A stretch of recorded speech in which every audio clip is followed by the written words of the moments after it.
प्रिया जेव्हा 22 वर्षांची असताना विधवा झाली तेव्हा सर्व लोक तिला अपशकुनी समजू लागले।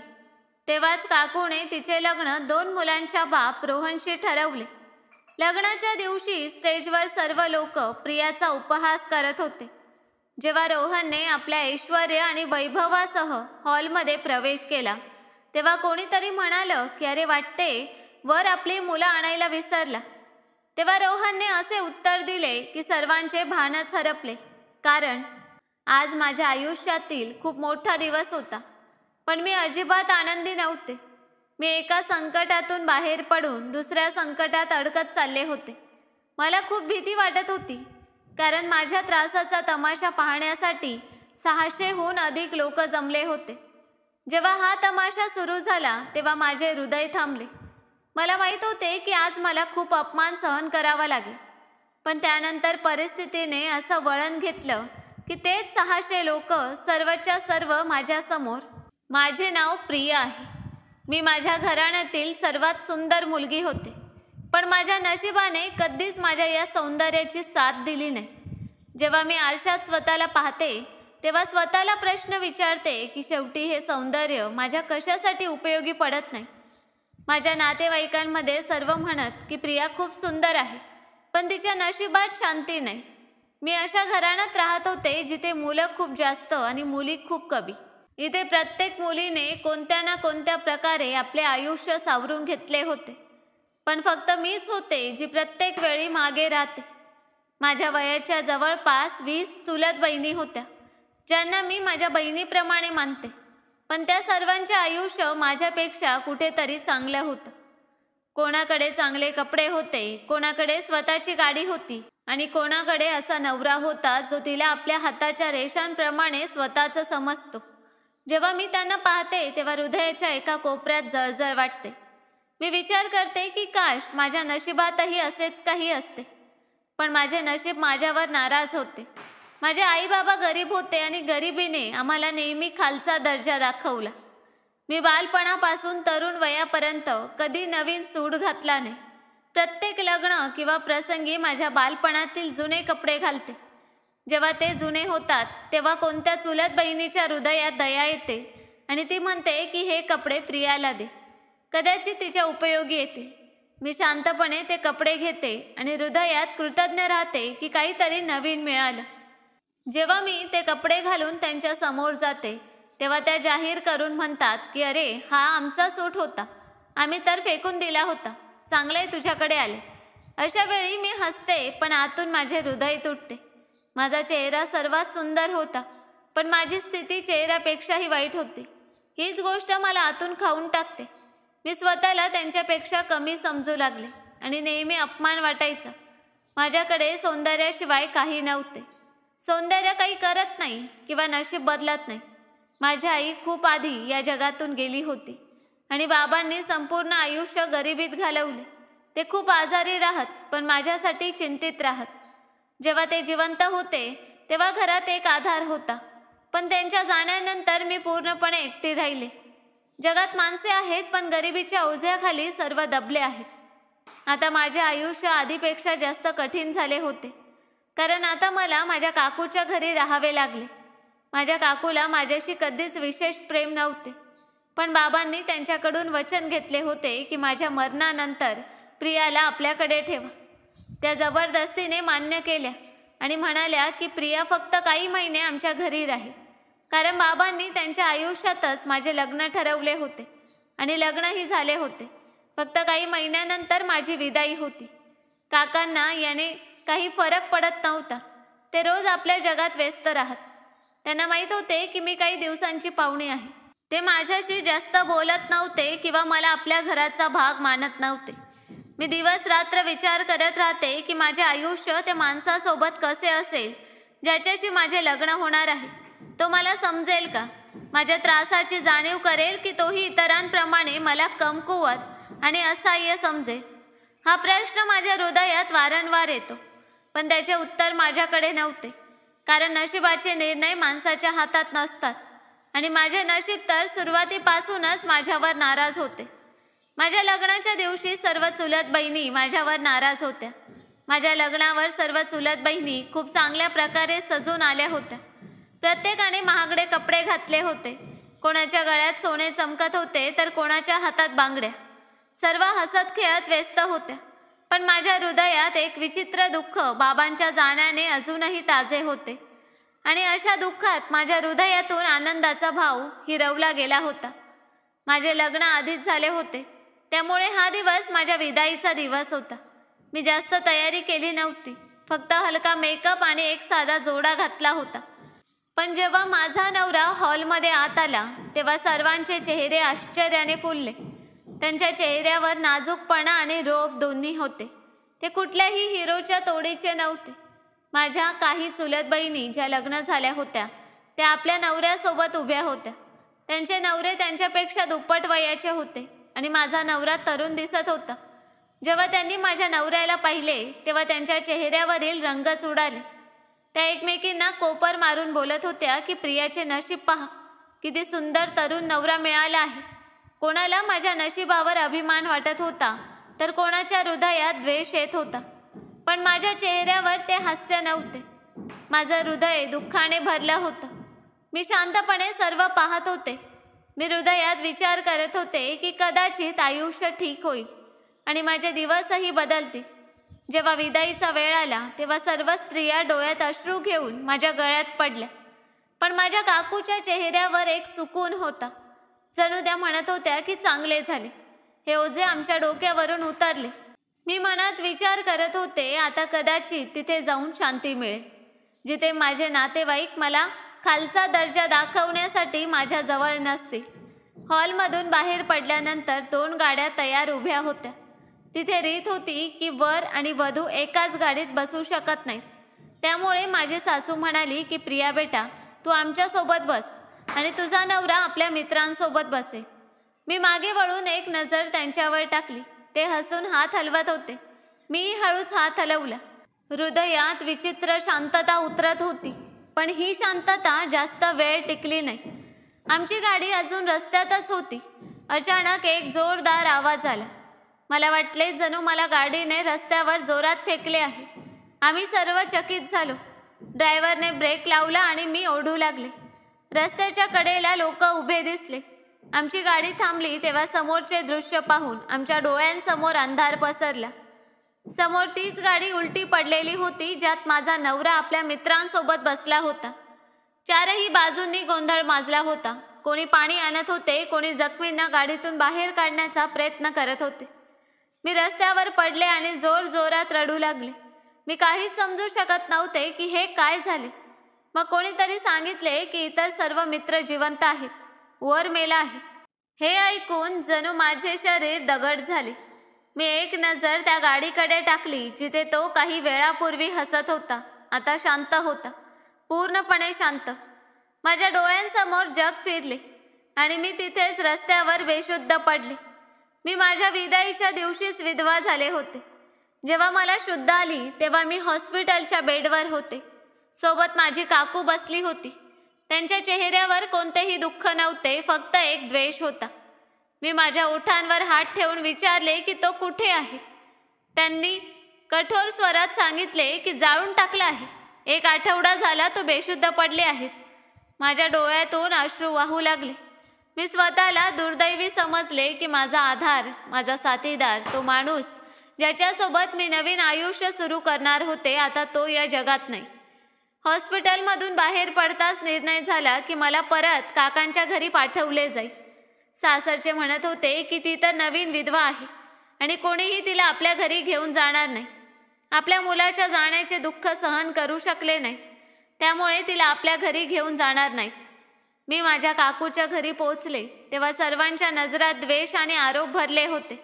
मी अजून दारातच उभी होते की अचानक काकू बोलल्या की आता इथे अपशकुन पसरवण्याची गरज नाही.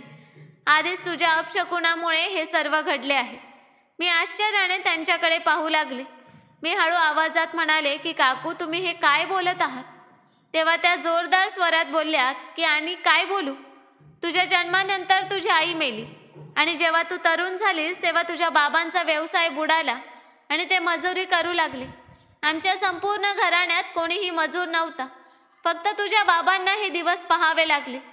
आता तुझ्या नवऱ्यासोबत जे घडले तेही तुझ्या अपशकुनामुळेच घडले. हे ऐकून माझे हृदय फाटले, पण त्या थांबल्या नाहीत. इतर स्त्रियाही त्यांच्या बोलण्याशी सहमत झाल्या. एक म्हणाली की हो, हे खरं आहे. ही एकदा आमच्यासोबत रिक्षात गेली होती, तेव्हा त्या रिक्षेचा अपघात झाला होता. आम्हा सर्वांना जखम झाली होती, पण हिला थोडीही जखम झाली नव्हती. दुसरी म्हणाली की हो, एक दिवस आमच्या घरी जेवणासाठी आली होती, तेव्हा पूर्ण घराची वीज नव्हती. आम्ही सर्व उकाड्यात होतो, नाहीतर आमच्या भागात कधी वीज जात नाही. प्रत्येक जण आपापली कथा सांगू लागला. जणू माझ्या आयुष्यातील प्रत्येक क्षणाला अपशकुनाचा रंग देत होते. मी माझ्या तोंडावर हात ठेवून रडू लागले.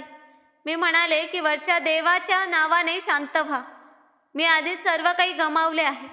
एका बाजूला बाबांना गमावले, नवऱ्याला, आणि आता तुम्ही लोक माझ्या सन्मानाने जगण्याचा हक्कही हिरावत आहात. कोणाच्याही हृदयात माझ्याबाबत कोमलता आली नाही. सर्व मला पाहून शाप देत आणि म्हणत की ही मुलगी जिथे जाईल तिथे अपशकुन पसरवे. हे म्हणून मला मारण्याचा प्रयत्न करत होते. मला माहीत होते की नशीब नशिबाची गोष्ट नसते, तर लोकांच्या शब्दांनी माणूस तुटतो. मी आतून तुटले होते. माझी शेवटची आशा नवऱ्याच्या रूपात होती, तीही माझ्याकडून हिरावली गेली होती. आता मी सर्वांसाठी तमाशा बनले होते, जिला अपशकुनी नाव दिले गेले होते. 2-4 दिवसानंतर माझे सासरचे आमच्या घरी आले. त्यांच्या चेहऱ्यावर दुःख नव्हते, तर राग होता. ते माझ्याशी मोठ्या आवाजात बोलू लागले की या मुलीला आम्ही दिलेल्या सर्व वस्तू आम्हाला परत हव्या आहेत. कपडे, जोडे, मेकअप, अंगठी सर्व आम्हाला परत दे. आम्हाला या अपशकुनीशी काहीही संबंध ठेवायचा नाही. हिच्यामुळे माझा तरुण मुलगा या जगातून गेला. माझ्या काकूने तात्काळ माझ्या सर्व वस्तू एक एक करून त्यांच्या हवाली केल्या आणि मी फक्त शांतपणे उभी राहून पाहत राहिले. माझ्या हृदयात फक्त हेच येत होते की जर तो जिवंत असता तर मला कळले असते की तो माणूस कसा होता. तो माझ्यावर प्रेम करत होता का? तो माझ्या दुःखाला समजत होता का?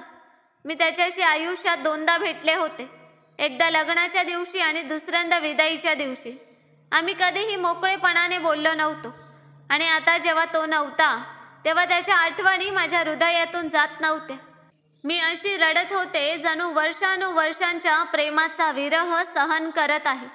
त्याच्या जाण्याने माझी आत्मा रिकामी झाली होती. माझे दिवस आणि रात्री अश्रूंमध्ये निघून जाऊ लागले. माझी काकू मला पाहताच म्हणत होती की ही अपशकुनी आहे आणि तिच्या पावलांमुळे आमच्या घरातही अपशकुन आला आहे. तिच्या प्रत्येक शब्दात विष होते, पण मी शांत राहत होते. काय बोलायचे? इथे माझे म्हणणे कोण ऐकणार होते? माझ्या काकूचा मुलगा आजारी पडू लागला. त्याने स्वतःच आपली तब्येत बिघडवली होती. त्याला थंड आईस्क्रीममुळे सर्दी झाली होती. पण काकू म्हणत की अशी अपशकुनी आहे जी माझ्या मुलाला खायला उठली आहे. मी काकांकडून सांत्वन मिळवत होते. ते माझी अवस्था पाहून काकूला थांबवण्याचा प्रयत्न करत की तू अशा गोष्टी बोलू नकोस, ती बिचारी आधीच उदास आहे. पण माझी काकू त्यांचे ऐकत नव्हती. ती म्हणत की आता हिचे काय करायचे, जिचे ना आई बाबा आहेत ना सासर आहे. मी तर म्हणते ही घर सोडून कुठेतरी जावी, नाहीतर पुढे माहीत नाही हिचे काय होईल. माझ्या काकांनी सांगितले की वेळ निघून जाऊ दे, मग चांगलं नातं शोधू. ही तिच्या बाबांची शेवटची इच्छा होती की तिची मुलगी आपल्या घराची व्हावी. पण काकू म्हणाल्या की हो, घर तर मिळेल, पण पहा तिथेही अपशकुन येईल, कारण ही जिथे जाईल तिथे आपला अपशकुन घेऊन जाईल. मी रात्री जागून वरच्या देवाला प्रश्न विचारत राहायचे की मी खरंच अपशकुनी आहे का? माझ्या असण्याने लोकांचे आयुष्य खराब होत आहे का? आणि माझ्या आयुष्यातील प्रत्येक क्षण आठवून मी स्वतःला दोषी समजू लागले. आईचे निधन, बाबांचे जाणे आणि नवऱ्याचा अपघात माझ्या आयुष्याच्या साखळ्या बनल्या होत्या, आणि प्रत्येक कडी माझ्यावर आरोप आहे. माझी हिंमत तुटत होती, तरीही मी सर्व काही सहन करत होते. असेच दिवस निघून गेले. 6-7 महिने उलटले. ते माझ्या आयुष्यातील सर्वात कठीण दिवस होते. काकू मला पूर्ण दिवस घरकाम करवत, भांडी घासायला लावत आणि म्हणत की तू फुकटची भाकरी खात आहेस. जेव्हा मी काम पूर्ण करून थकत तेव्हा त्या टोमणे मारत. मी दररोज रात्री थकून रडत होते, पण माझे अश्रू कोणासाठीही काही अर्थ ठेवत नव्हते. एक दिवस काका आले आणि म्हणाले की एक नातं आलं आहे. मुलगा आधीच विवाहित आहे, त्याला 2 मुलं आहेत, एक 8 वर्षांचा आणि एक 6 वर्षांचा. खूप श्रीमंत माणूस आहे. त्याचे नाव रोहन आहे. काकूने तात्काळ सांगितले की श्रीमंत आहे, ठीक आहे, आम्हाला काय फरक पडतो. 2 मुलांचा बाप आहे. आपल्याला थोडीच सांभाळायची आहे. आपल्याला तर फक्त हिच्या अपशकुनापासून सुटका हवी आहे. जर तो इच्छुक असेल तर आजच होकार द्या. मी ऐकले तेव्हा माझे हृदय आश्चर्याने भरले. तिथे माझे मत विचारणारा कोणीही नव्हता. मी डोळे खाली करून फक्त एवढेच सांगितले की तुम्हाला जे योग्य वाटेल ते करा माझ्यासाठी. सर्व निर्णय दुसरे लोक घेत होते. रोहनची एक बहीण परदेशात राहत होती आणि ती काही दिवसांसाठी भारतात आली होती. ती सर्वप्रथम नातं घेऊन आली होती. तिने मला पाहून खूप आनंदाने सांगितले की मी माझ्या भावासाठी अनेक नाते पाहिले, पण इतकी गोड आणि निरागस मुलगी कुठेही पाहिली नाही. तुला पाहून माझे हृदय आनंदले. तिने सांगितले की मी रोहनला तुझा फोटो आधीच दाखवला होता आणि तो फोटो पाहताच तयार झाला होता. नातं पक्क झालं. तिने सांगितले की मला परत जायचे आहे आणि माझ्या भावाच्या लग्नासाठी आले आहे, म्हणून जास्त वाट पाहणार नाही. 1 आठवड्याच्या आतच लग्न करायचे आहे. रिसेप्शन नंतर करू. आता फक्त लग्न आणि विदाई एकाच मॅरेज हॉलमध्ये समारंभ होईल, जिथे दोन्ही बाजूंच्या लोकांना बोलवले जाईल. जेवणही तिथेच दिले जाईल. माझ्या काकांना ही गोष्ट योग्य वाटली. मग जेव्हा रोहनच्या बहिणीने सांगितले की हॉलचा सर्व खर्च आम्ही स्वतः उचलू, तेव्हा काका तात्काळ खुश झाले आणि होकार दिला. त्यांनी सांगितले की आम्ही मागच्या लग्नात खूप खर्च केला होता, आता पुन्हा का? जेव्हा समोरचे सर्व काही स्वतः करत आहे तर आम्हाला काय आक्षेप असावा? मग माझ्या दुसऱ्या लग्नाची तारीखही ठरली. सर्व काही खूप जलद घडत होते, जणू कोणाला घाई होती. माझ्या कथेचा पुढचं वळण तात्काळ आहे. माझे नशीब पुन्हा कसोटीच्या वळणावर उभे होते आणि मी विचार करत होते की कदाचित यावेळी नशीब माझ्यावर थोडे दयाळू होईल. माझे काका मुलाच्या घरी गेले होते आणि काही गोष्टी ठरवायच्या होत्या. परत येऊन ते म्हणू लागले की घर तर खूप चांगले आहे, मुलगाही खूप चांगला आहे, मुलंही मोठी आहेत आणि मुलं त्याला बाबा बाबा म्हणतात.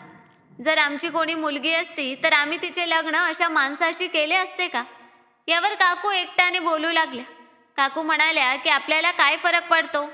आपल्याला तर फक्त या संकटापासून मुक्ती हवी आहे. काकाने सांगितले की वरचा देव सर्व ठीक करे आणि हा माणूस चांगला असेल. आपले मुलं आणि बायकोच्या वागणुकीबद्दल विचार करे. काकूने दुर्लक्ष करत सांगितले की कोणतेही आई बाबा नशीब विकत घेऊ शकत नाही. माझ्याकडे एक मुलगी आली जी माझ्या नंदेकडून मेहंदी घेऊन आली होती. तिने सांगितले की लग्नासाठी आदेश मिळाला आहे.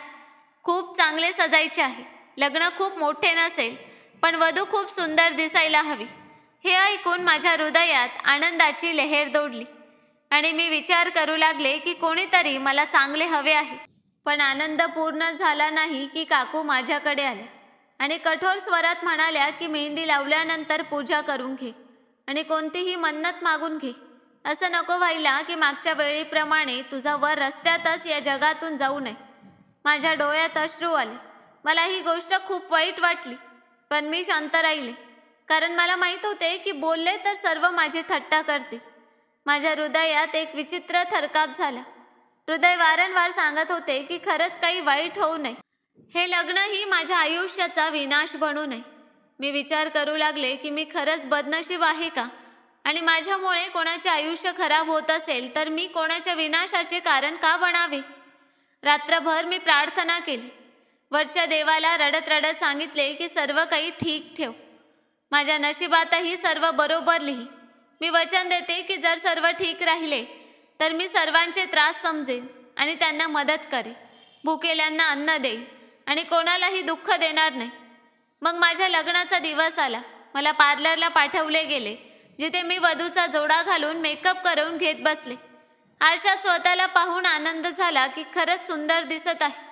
पण लवकरच विचार आला की सौंदर्याने नशीब बदलत नाही. मग मला हॉलमध्ये नेण्यात आले, जिथे सर्व नातेवाईक आले होते. माझ्या सर्व चुलत बहिणी होत्या, ज्या नेहमी मला खालचा दर्जा दाखवत. आजही त्यांच्या चेहऱ्यावर तोच द्वेष होता, जणू त्या माझ्या लग्नात नाही तर कुठल्या तमाशात आल्या होत्या. मी स्टेजवर बसले होते आणि माझे हृदय जोरजोरात धडधडत होते. थोड्या वेळाने हॉलचा दरवाजा उघडला आणि माझा वर आत आला. सर्वांच्या नजरा त्याच्यावर खेळल्या होत्या. कोणी हसत होते आणि कोणी गप्पा मारत होते, कोणी टोमणे मारत होते, कोणी म्हणत होते की पहा 2 मुलांचा बाप आहे आणि एका कुमारी मुलीशी लग्न करत आहे. एक बाई म्हणाली की कदाचित या मुलीने काही चुकीचे काम केले असेल, म्हणूनच तिला ही शिक्षा मिळत आहे. मी शांतपणे बसले होते. माझे हृदय बाहेर पडायला तयार होते. माझा वर स्टेजवर जाऊन बसला. पंडितजींनी आम्हा दोघांना मंडपात बोलावले आणि लग्नाच्या विधी सुरू झाल्या. आमचे फेरे सुरू झाले आणि 7 फेरे घेऊन आमचं नातं 7 जन्मांसाठी बांधल्या गेलं. तिथे उभ्या असलेल्या एका माणसाने विचारले की तुमचे हे दुसरे लग्न आहे? त्याने सांगितले की नाही, हे माझे पहिले लग्न आहे. सर्व लोक ऐकून आश्चर्यचकित झाले. पंडितजींनी माझ्या काकांकडे पाहून सांगितले की आम्हाला तर असंच सांगितले गेले होते की तुमचे पहिले लग्न झाले आहे आणि तुम्हाला 2 मुलेही आहेत. रोहनने हसत सांगितले की कोणी सांगितले तुम्हाला की मला 2 मुले आहेत? आम्ही तर कधी अशी गोष्ट बोललो नाही. माझ्या काकांनी सांगितले की ती मुले तुम्हाला बाबा बाबा म्हणत होती. मला आठवते जेव्हा मी तुमच्या घरी आलो होतो. रोहन पुन्हा हसला आणि म्हणाला की अशी कोणतीही गोष्ट नाही. खरे तर ती माझ्या मोठ्या भावाची मुले आहेत. ते आणि माझी वहिनी एका अपघातात या जगातून गेले होते. ही मुले आमच्याकडे होती आणि तेव्हापासून ती मला बाबा म्हणू लागली. माझ्या काकूने सांगितले की मग तुम्ही अशा मुलीशी लग्न का केले जी आधीच विवाहित आहे? रोहनने हसत सांगितले की मग काय झाले? लग्न झाले होते पण विदाई पूर्ण झाली नव्हती आणि तरीही मला ही मुलगी आवडली. मी हृदयापासून इच्छा केली म्हणून होकार दिला. यात काय वाईट आहे? माझी काकू शांत झाली आणि पंडितांना सांगितले की लग्नाच्या विधी पुढे चालवा. पंडितजींनी विधी पुढे चालवताना आम्ही दोघांनी एकमेकांच्या गळ्यात वरमाला घातली. माझ्या डोळ्यात एक वेगळी चमक होती. माझे हृदयही बेचैन होते. त्याने माझ्याकडे पाहिले. मला माझ्या संरक्षणाची जाणीव झाली आणि हृदयात शांतता पसरली. संपूर्ण हॉल शांत होता. सर्वांच्या नजरा रोहनवर खेळल्या होत्या. माझ्या सर्व चुलत बहिणी आणि नातेवाईक गंभीर नजरेने आम्हाला पाहत होते.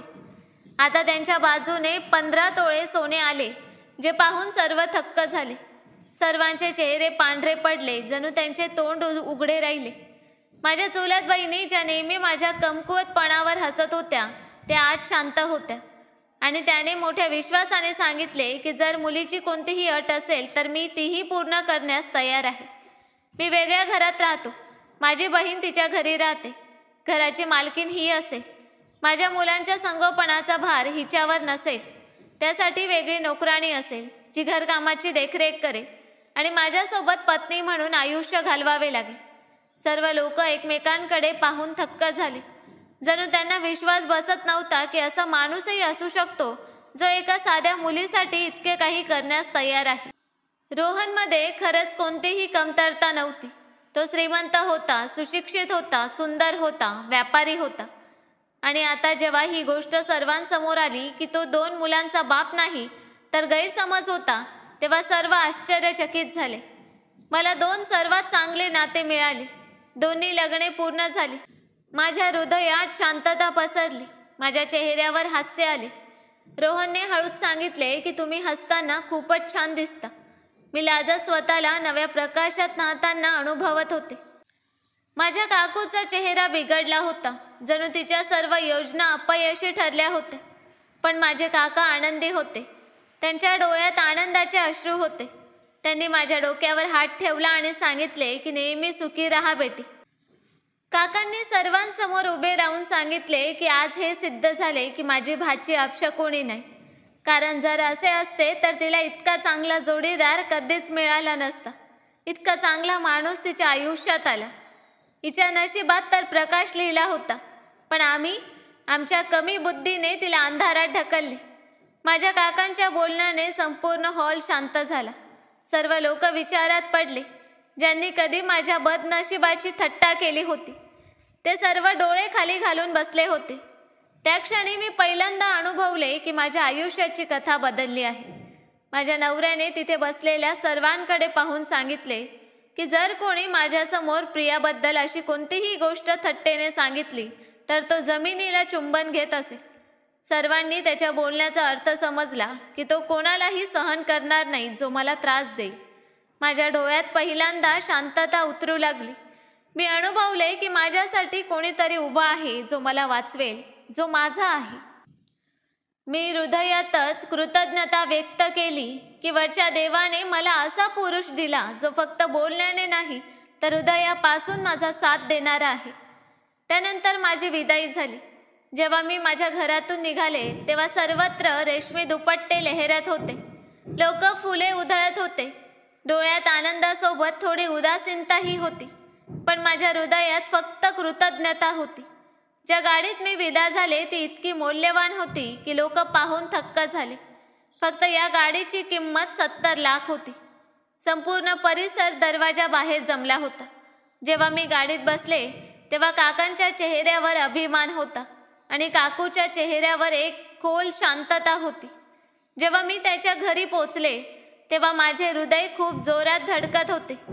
दरवाजा उघडताच प्रकाशांनी मला वेढले. सर्वत्र सुगंध होता. फुलांच्या सुगंधाने संपूर्ण घर भरले होते आणि माझ्यासाठी एक मोठा स्वागताचा फलक लावला होता, ज्यावर लिहिले होते, तुमचे स्वागत आहे मम्मी. मी एका क्षणासाठी थांबले. माझ्या डोळ्यात अश्रू आले आणि हास्य वाढले. दोन्ही मुले धावत माझ्याकडे आली आणि म्हणाली की मम्मी, आम्ही तुमच्यासाठी भेटवस्तू तयार केली आहे. त्यांच्या हातात छोट्या छोट्या भेटवस्तूंच्या पेट्या होत्या, ज्या त्यांनी स्वतः पॅक केल्या होत्या. एकाने सांगितले की हे तुमच्यासाठी बांगड्या आहेत आणि दुसऱ्याने सांगितले की तुमच्यासाठी चॉकलेट आहे. मी त्या दोघांना गळ्यात घेऊन प्रेम केले. रोहनची बहीण, जी माझी नणंद होती, ती हसत माझ्याकडे आली आणि म्हणाली की प्रिया, तू खूपच नशीबवान आहेस. हा खूपच चांगला माणूस आहे. तो खूप प्रेम करतो, कधीही तुला दुःख देणार नाही. तू नेहमी सुखी राहशील. तिने माझे कपाळ चुंबन घेतले आणि सांगितले की आता तू आमच्या घराचा सुगंध आहेस. तिने सांगितले की ती दुसऱ्या दिवशी परत जात आहे, कारण तिची फ्लाईट आहे आणि जाहीर आहे की ती युरोपात राहते. तिथले अनेक प्रकरणे ती पाहते. तिने सांगितले की ती फक्त याच कारणाने रिसेप्शन ठेवले नाही, कारण वेळ कमी होता, पण ती जेव्हा पुन्हा भारतात येईल तेव्हा मोठा समारंभ करेल. दुसऱ्या दिवशी ती निघून गेली. मी एका नव्या आयुष्याची सुरुवात करत होते. माझे आयुष्य घरात सूर्याच्या प्रकाशासोबत उतरले. मी उठून रोहनला पाहिले, जो माझ्याकडे आला. नर्मीने म्हणाला की आज तू माझ्या आयुष्याचा सर्वात सुंदर भाग आहेस. मी त्याच्या चेहऱ्याकडे पाहिले. तो हसत होता.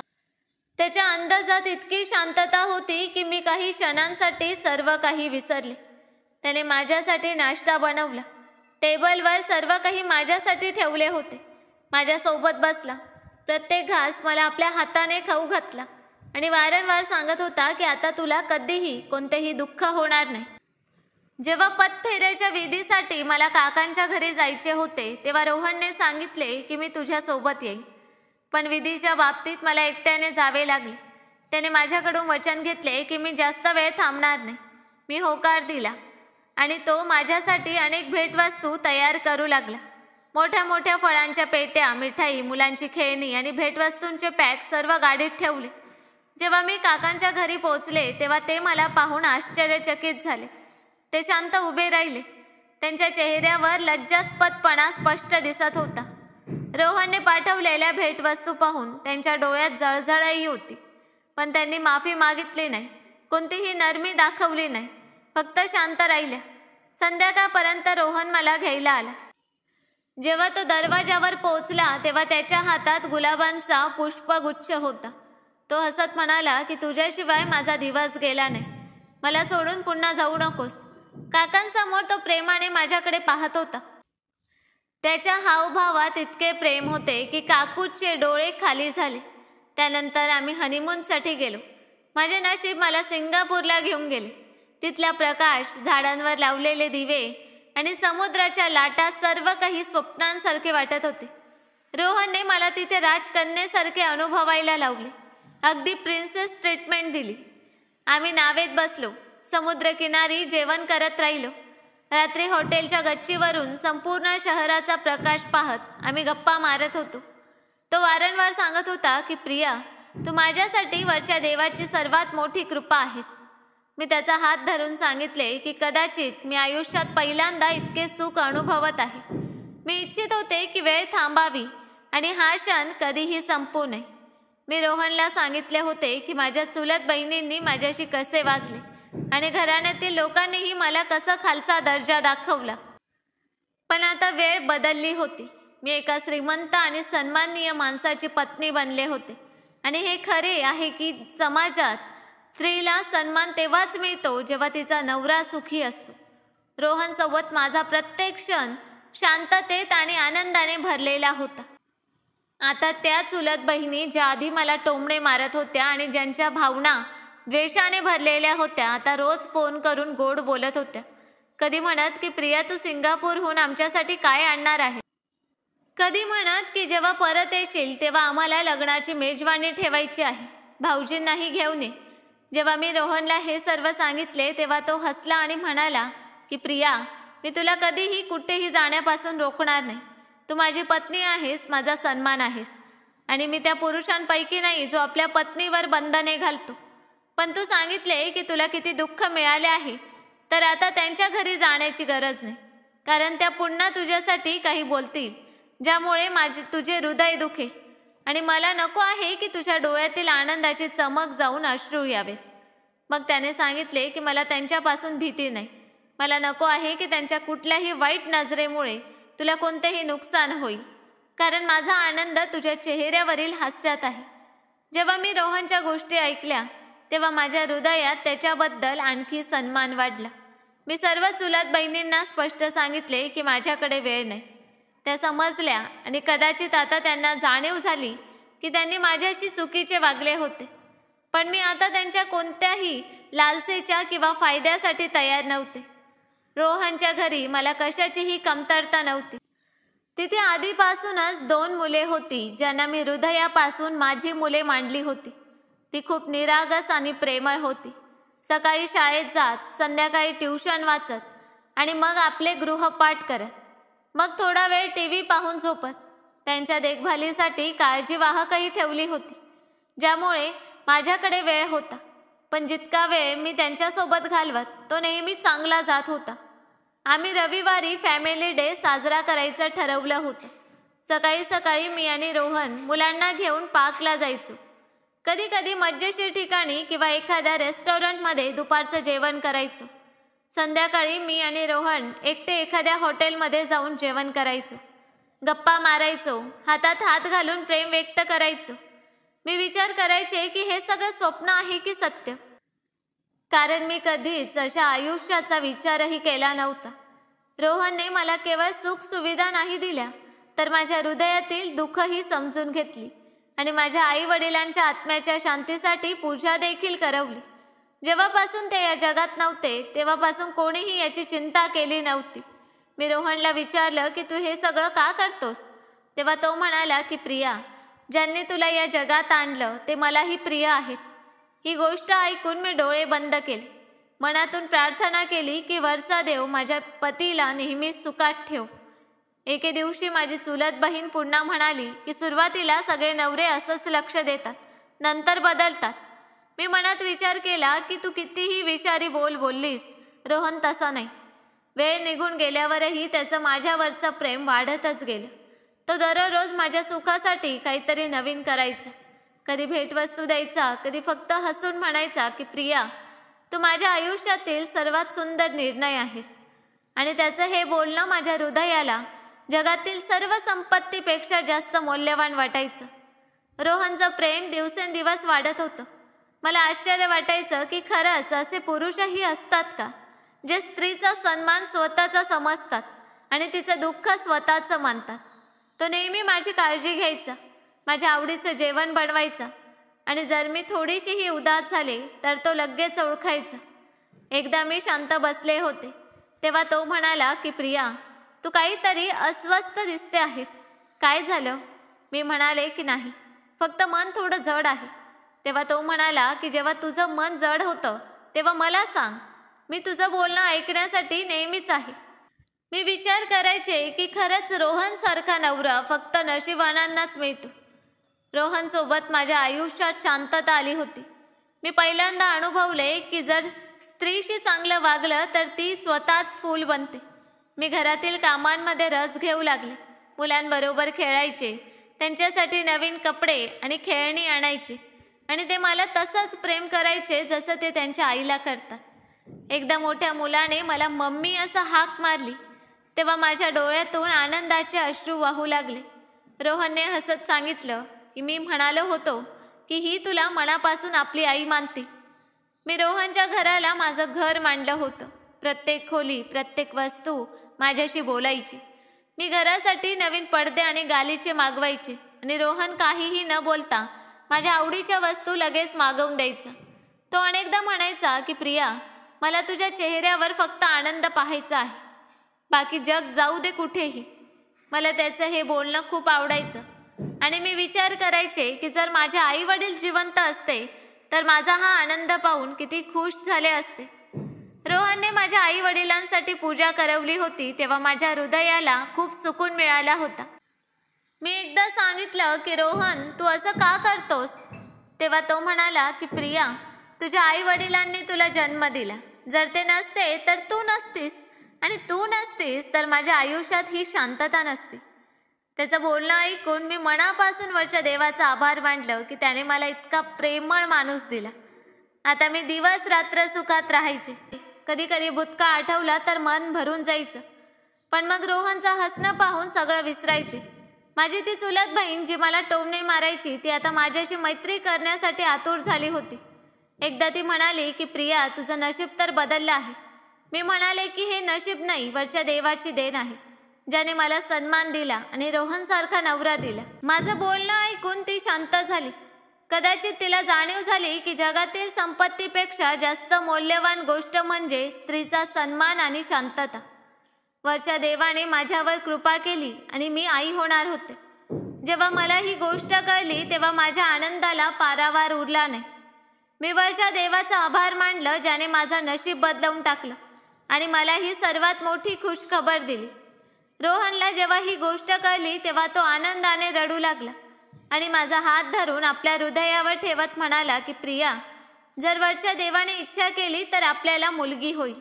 मला मुलगी हवी आहे कारण माझ्याकडे 2 मुलं आहेत, पण मुलीची कमतरता नेहमी जाणवत होती. मी त्याच्या चेहऱ्यावर तो आनंद पाहिला जो शब्दात व्यक्त करता येत नव्हता. त्यानंतर रोहनने माझी इतकी काळजी घ्यायला सुरुवात केली जणू मी एखाद्या काचेच्या महालात आहे.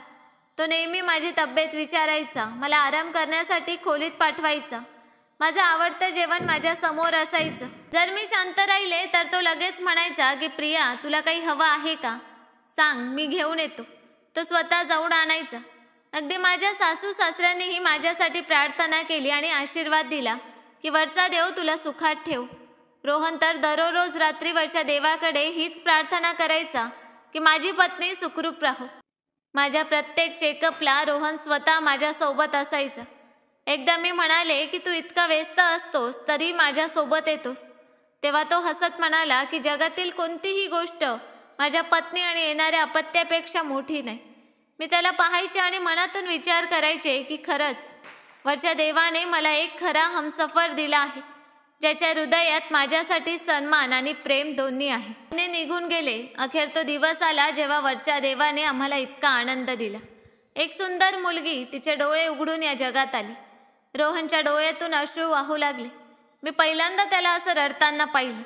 त्याने बाळाला आपल्या हातात घेतलं, तिच्या कपाळावर प्रेम केलं आणि म्हणाला की माझी श्वेता, तू माझी राजकुमारी आहेस, माझ्या आयुष्यातील सर्वात मौल्यवान भेट आहेस.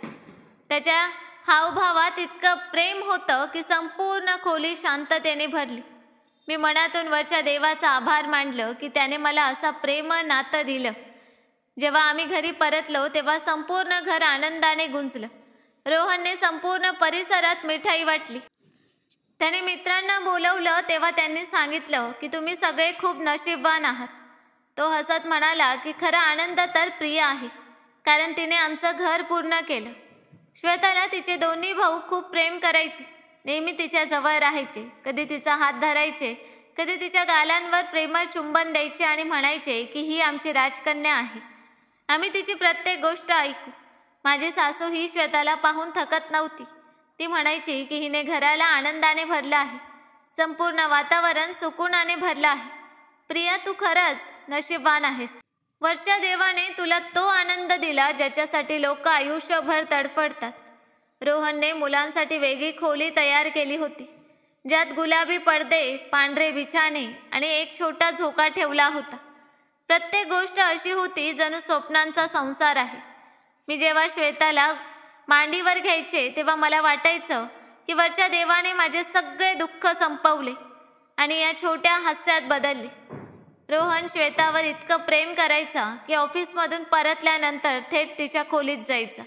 कधी तिच्या छोट्या हाताचं चुंबन घ्यायचा, कधी तिच्या डोळ्यात पाहून म्हणायचा की माझी मुलगी, तू माझ्यासाठी प्रकाश आहेस, मी तुझ्याशिवाय एक क्षणही राहू शकत नाही. त्याच्या चेहऱ्यावरील ओलावा माझ्या हृदयाला शांतता द्यायचा. आता आमचं घर खरंच स्वर्ग बनलं होतं. इथे प्रत्येक ठिकाणी प्रेम होतं, हास्य होतं, शांतता होती आणि आनंद होता. मी रात्री झोपताना विचार करायचे की कधी मला अपशकुनी म्हणलं जायचं. काही लोक म्हणायचे की माझ्या नशिबात सुख नाही, पण आज वरच्या देवाने सिद्ध केलं की मी बदनशीब नाही तर खूप नशीबवान स्त्री आहे. वरच्या देवाने माझ्या संयमाचं इतकं सुंदर फळ दिलं की माझं आयुष्य एक उदाहरण बनलं. माझ्या पतीचं प्रेम, माझ्या मुलांचं हास्य, माझ्या घराची रौनक आणि माझ्या मुलीचं हसणं, हे सगळं वरच्या देवाची मेहरबानी आहे. मी मनातून म्हणाले की वरच्या देवा, तुझं लाख लाख आभार की तूने मला सन्मान, प्रेम आणि पती दिला आणि सर्वात मोठा आशीर्वाद जे माझं घर खुशालीने भरलं. आता जेव्हा मी श्वेताला पाहते तेव्हा मला वाटतं की ती फक्त मुलगी नाही तर माझ्या प्रार्थनांचं फळ आहे. जेव्हा तिला मांडीवर घेते तेव्हा मनातून निघतं की मी कधीही अपशकुनी नव्हते. मी तर वरच्या देवाच्या मेहरबानीत बुडालेली एक खुश नसीब स्त्री आहे, जिला आयुष्याने सगळं काही दिलं. आणि मी वचन देते की मी नेहमी या मेहरबानीचं रक्षण करेन, ज्याने माझं हृदय आणि घर दोन्ही पूर्ण केलं. मी वरच्या देवाची कृतज्ञ आहे की त्याने मला इतकं प्रेमळ कुटुंब दिलं, जो माझ्या आयुष्यातील सर्वात मोठा आनंद आहे. त्यामुळे माझी ही शिकवण आहे की नेहमी आपल्या कुटुंबातील लोकांचा सन्मान करा आणि प्रत्येक क्षण त्यांच्यासोबत प्रेमात घालवा, कारण नात्यातील गोडवा आणि साथ यांच्याशिवाय आयुष्य अपूर्ण आहे. आणि खरं प्रेम तेच आहे जे कोणत्याही हेतूशिवाय, कोणत्याही अटीशिवाय निभवलं जातं. माझी कथा याच गोष्टी दाखवते की कितीही अडचणी आल्या तरी कुटुंबाचं प्रेम आणि साथ आयुष्याचे सर्वात मोठे आधार असतात. मी आशा करते की माझी ही कथा इतरांना प्रेरणा देईल की कधी हार मानू नका, कारण वरचा देव प्रत्येक दुःखानंतर सुखही नक्की देतो. तर मित्रांनो, कशी वाटली कथा कमेंट करून नक्कीच सांगा. आणि कथा आवडली असेल तर व्हिडिओला लाईक आणि चॅनलला सबस्क्राईब करायला विसरू नका. धन्यवाद.